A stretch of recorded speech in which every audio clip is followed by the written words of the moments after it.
¿Qué tal, muchachos? Excelente tarde. Vamos a dar continuidad, como siempre hemos comentado, a nuestras sesiones de amparo. Y el día de hoy, por fin, vamos a entrar a el penúltimo de los temas que propiamente corresponden a amparo. Me refiero a los recursos, a los medios de impugnación. Después de estos medios de impugnación, vamos a establecer el último tema. Vamos a hablar del último tema que será toda la cuestión o todas las actuaciones referentes al periodo de ejecución de sentencia. Después de ello, vamos a referir de una manera muy breve, nada más para que se lleven este bagaje, que será único en su especie. Me refiero a las acciones de inconstitucionalidad y a las controversias constitucionales. Y después de eso, vamos a aterrizar los puntos más concretos del libro de argumentación jurídica de Lara Chagoyán, que hemos estado trabajando, y con eso prácticamente terminaremos el curso. ¿Ok? En principio, terminará en junio, es lo que nos han comentado las autoridades. No lo he hecho oficial porque a nosotros no nos lo han transmitido de esa manera. Entonces, todavía tenemos un poco de tiempo, tenemos un poco menos de un mes. Está contemplado por ahí del 12 de junio aproximadamente. No se tomen esta fecha muy en serio porque todavía no lo hacen oficial las autoridades, pero más o menos está proyectado por esas fechas, ¿ok?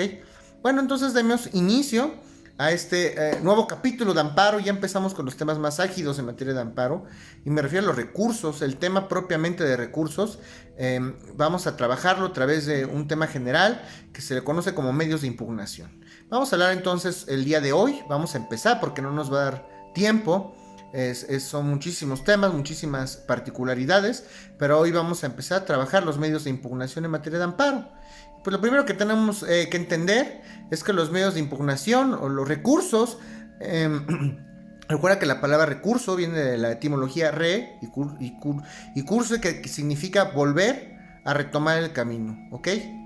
Volver, eso significa recurso, volver a retomar el camino, volver a estar en el camino. Si se supone que nosotros planteamos una litis, y la litis no, a través de esa litis, a través de la substanciación de la litis, no obtenemos los resultados que nosotros queremos o pretendemos, planteamos un recurso. Si nosotros planteamos un juicio, es con la idea, hablando de un juicio general, ya saben que el amparo no es un juicio, solo se tramita en forma de juicio, pero si nosotros tramitamos un juicio por regla general y las cosas no salen como queríamos, quiere decir que ese juicio se salió del camino y tenemos un instrumento jurídico como abogados que se llama recurso. Les digo, significa volver al curso, volver al camino. Para eso sirven los recursos, conocidos como medios de impugnación. Medio de impugnación es un medio o es una manera, una herramienta que tenemos para atacar alguna resolución que definitivamente no nos favorece. Recuerden, entonces, re y curse, que significa volver al camino, ¿ok? Así lo vamos a establecer. Y bueno, ¿cuáles son los medios de impugnación? En pocas palabras, ¿cuáles son los recursos que en materia de amparo vamos a trabajar? Vamos a hablar de lo siguiente. En materia de amparo, solamente pueden proceder los siguientes recursos, no otros: la revisión, la queja, la reclamación, y tratándose solamente del periodo de ejecución de sentencias, la inconformidad. Repito, revisión, queja, reclamación, y en cuestiones referentes al cumplimiento de una sentencia en materia de amparo, nos vamos a referir a la inconformidad, ¿ok? ¿Cómo es que deben de presentarse estos recursos? Generalmente los recursos se presentan con una serie de constancias, por ejemplo, el documento que acredita la acreditación del abogado ante el tribunal, o a lo mejor alguna copia que se deba de referir a la autoridad responsable, copias de traslado incluso, para que no dejemos a los contrarios en estado de indefensión. Nosotros, por regla general, tramitamos estos recursos por escrito, pero también los podemos plantear a la vía electrónica, a través de los medios electrónicos, que ya es novedoso, ¿ok? Cuando nosotros presentamos de manera presencial un recurso, pues tenemos que adjuntar todas las circunstancias, tenemos que adjuntar las copias de traslado necesarias, pero si lo tramitamos a través de la vía electrónica, por regla general no es necesario adjuntar estas constancias ni estas copias de traslado, a menos que de manera específica lo aclare la autoridad. ¿Y cómo es que vamos a conocer, cómo vamos a consultar el expediente? cuando un recurso se tramita a través de un medio sensible, de un medio electrónico, de un medio remoto. Pues también nosotros vamos a poder tener acceso a los acuerdos, a las determinaciones, a través de la vía remota o a través de los medios electrónicos, a través del formato de internet. Vamos a poder hacerlo. Si nosotros, sin lugar a duda, lo tramitamos de manera presencial, pues tendremos que ir físicamente al juzgado para consultar nuestro recurso y nuestro expediente, porque desde el principio planteamos las cosas por escrito, se genera un expediente naturalmente y es así como podremos consultarlo. No por ello significa que no podamos consultar la página de la Dirección General de Estadística Judicial para ver una pequeña síntesis o un extracto de los acuerdos que se dictan, pero si lo tramitamos de manera escrita, tenemos que ir al tribunal propiamente para checar nuestro expediente, ¿ok? Vamos a empezar entonces con el primero de ellos. Vamos a empezar a hablar hoy del recurso de revisión, ¿ok? Recurso de revisión. ¿Cuáles son los supuestos de procedencia del recurso de revisión? ¿En qué casos procede el recurso de revisión? Bueno, pues contra los acuerdos que nieguen o concedan la suspensión definitiva del acto reclamado, procede el recurso de revisión. Esta revisión se debe plantear en la audiencia incidental. Recuerda que cuando hablamos de suspensión del acto reclamado, existe la suspensión provisional, la definitiva. Una vez que concede la suspensión provisional, viene un periodo de ofrecimiento de pruebas, se determina la fecha para la celebración de una audiencia incidental y prácticamente casi de manera inmediata se dicta una sentencia o un auto de interlocutoria donde se concede o se niega la suspensión definitiva del acto reclamado. Contra este tipo de resoluciones procede el recurso de revisión contra los acuerdos o los autos de interlocutoria que concedan o niegan la suspensión del acto reclamado, pero esa revisión debe de ser sustanciada en la audiencia incidental, ¿ok? Todas aquellas resoluciones, en el segundo supuesto, las resoluciones que modifiquen o revoquen el auto de interlocutoria o la sentencia interlocutoria que niegue o conceda la suspensión definitiva o la modificación de esos autos que propiamente concedieron, hayan concedido o negado la suspensión definitiva o provisional del acto reclamado, y también se deben impugnar a través de la audiencia incidental, ¿ok? Ese es el segundo supuesto.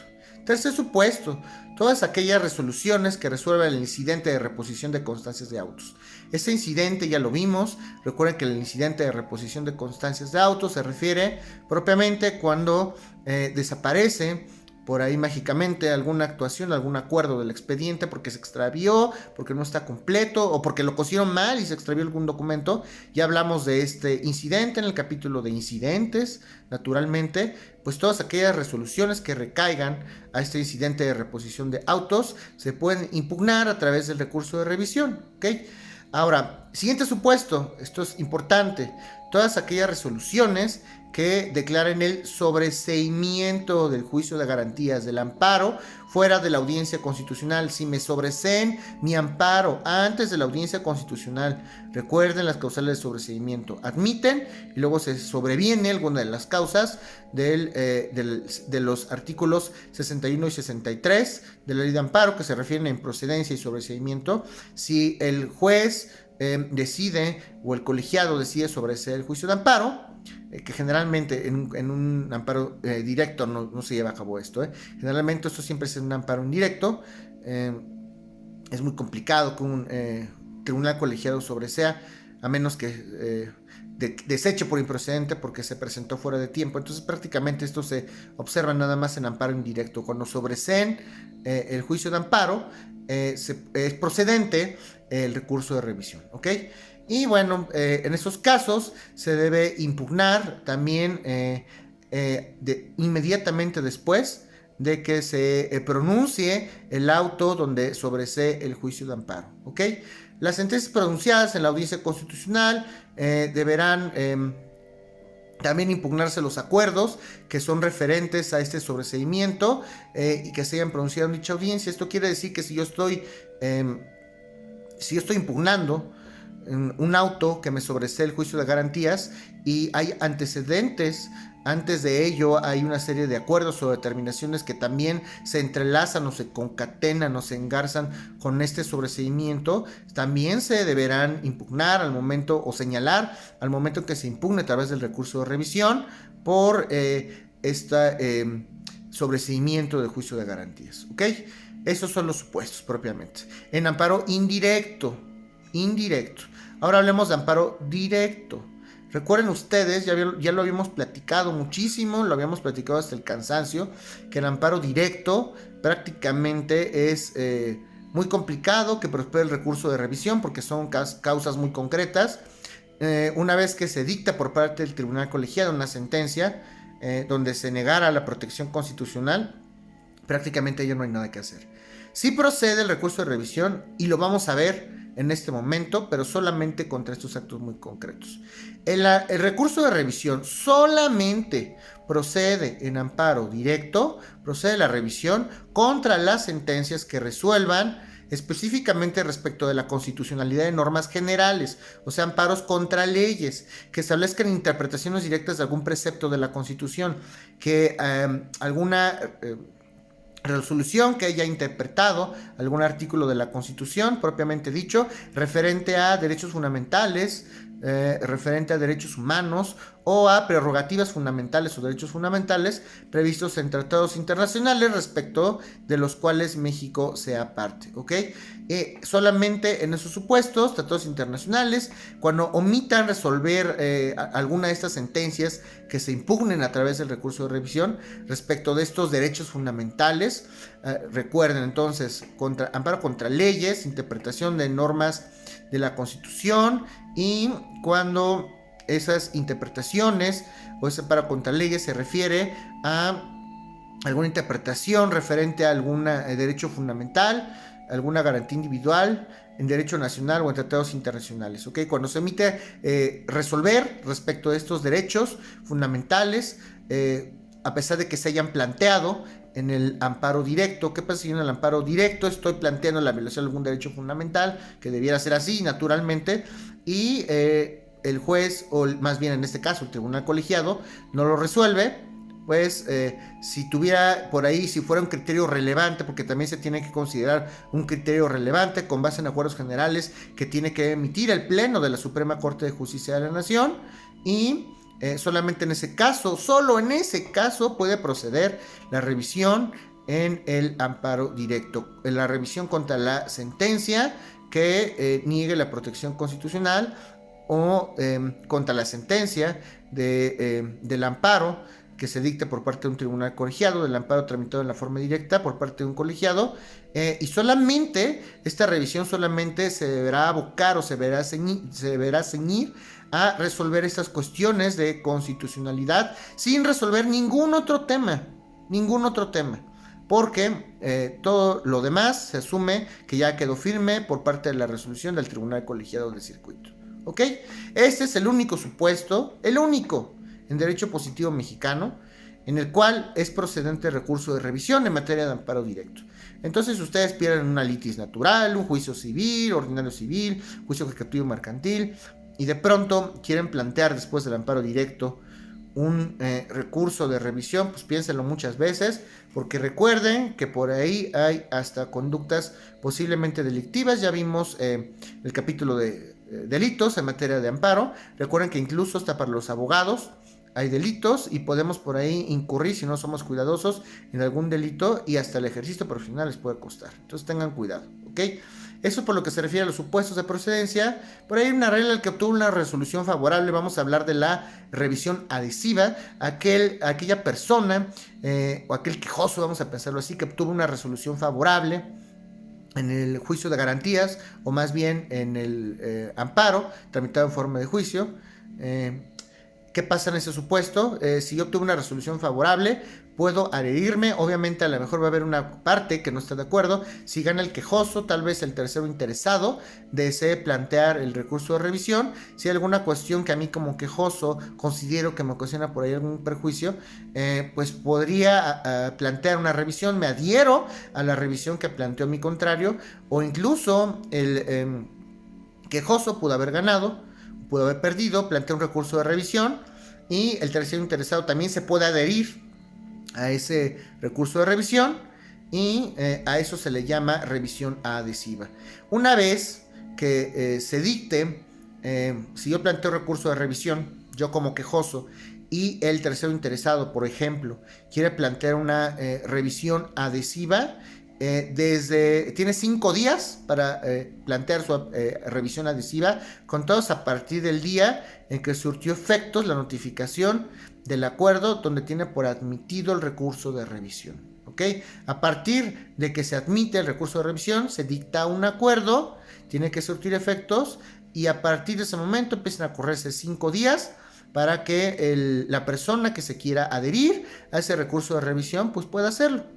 Obviamente la revisión adhesiva va a correr la misma suerte que la principal. Si la revisión principal se desecha, hay desistimiento o favorece o prospera, la misma suerte correrá para esta revisión adhesiva. ¿Okay? Quiere decir que es un recurso accesorio, en pocas palabras. ¿Qué pasa cuando hablamos de la Suprema Corte de Justicia de la Nación? Cuando la Suprema Corte de Justicia de la Nación puede conocer el recurso de revisión en contra de sentencias dictadas en audiencias constitucionales, cuando se substancia el amparo contra leyes o cuando una sentencia se interpreta de manera directa, cuando se interpreta de manera directa un precepto constitucional.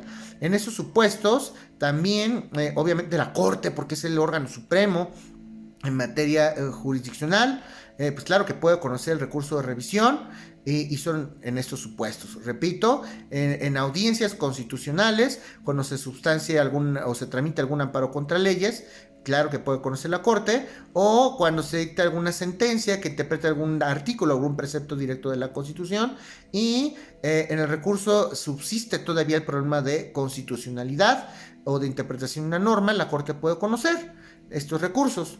La Suprema Corte de Justicia de la Nación también puede distribuir, generalmente los ahí, si se aboca al conocimiento de recursos de revisión, puede distribuir entre las salas de la Corte y entre los tribunales colegiados de circuito estos asuntos, estas revisiones, para que lo substancien, lo tramiten, lo conozcan, según se estime conveniente, a consideración naturalmente de la Suprema Corte de Justicia de la Nación.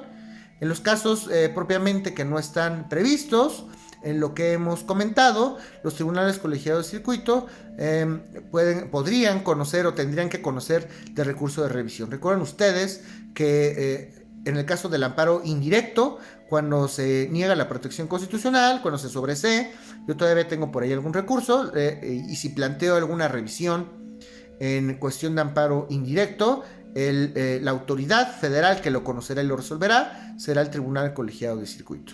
Las sentencias que se dicten entonces en materia de revisión, las sentencias que recaigan en estos recursos de revisión, es lo último, absolutamente lo último. No hay ningún recurso, ninguno absoluto en derecho positivo mexicano que prospere en contra de las sentencias que se dicten en estas revisiones en materia de amparo. ¿Ok?